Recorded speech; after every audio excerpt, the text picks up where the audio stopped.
Iran ইস্যুতে যুক্তরাষ্ট্র ও ইসরায়েলের কৌশল নিয়ে বিস্ফোরক মন্তব্য করেছেন মার্কিন থিঙ্ক ট্যাঙ্ক বিশ্লেষণ ত্রিতা পার্সি। তার মতে, ইরানের শীর্ষ নেতৃত্বকে একের পর এক হত্যা করে আত্মসমর্পণে বাধ্য করার পরিকল্পনা ছিল ওয়াশিংটন ও তেল আবিবের।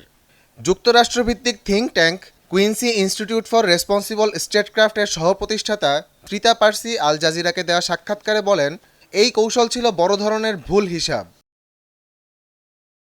পার্সির দাবি, সাবেক প্রেসিডেন্ট ডোনাল্ড ট্রাম্প ভেবেছিলেন পারস্য উপসাগরে বিমানবাহী রণতরী পাঠিয়ে ইরানকে ভীত করা যাবে, কিন্তু তিনি বুঝতে পারেননি ইরানের ধর্মতান্ত্রিক সরকার যুদ্ধের চেয়ে আত্মসমর্পণকে বেশি ভয় পায়। পার্সির মতে, তেহরান বিশ্বাস করে তারা যুদ্ধ সামলে টিকে থাকতে পারে, কিন্তু আত্মসমর্পণ করলে সরকারের অস্তিত্বই হুমকিতে পড়বে। তাই শুধু নেতৃত্ব সরিয়ে নয়, আত্মসমর্পণ আদায় করতে চাইলে পুরো রাষ্ট্র কাঠামো ভেঙে দিতে হবে, যা সহজ বা দ্রুত সম্ভব নয়। তিনি আরও বলেন, এই লক্ষ্য অর্জন করা কতটা সম্ভব তা নিয়েই রয়েছে অনিশ্চয়তা। এই পরিস্থিতিতে ইরান এমন কৌশল নিতে পারে যার মাধ্যমে যুক্তরাষ্ট্র, মার্কিন সেনা উপস্থিতি, বিশ্ব অর্থনীতি ও আন্তর্জাতিক বাজারে বহুমুখী চাপ সৃষ্টি হবে, যাতে পরিস্থিতি রাজনৈতিকভাবে ব্যয়বহুল হয়ে ওঠে।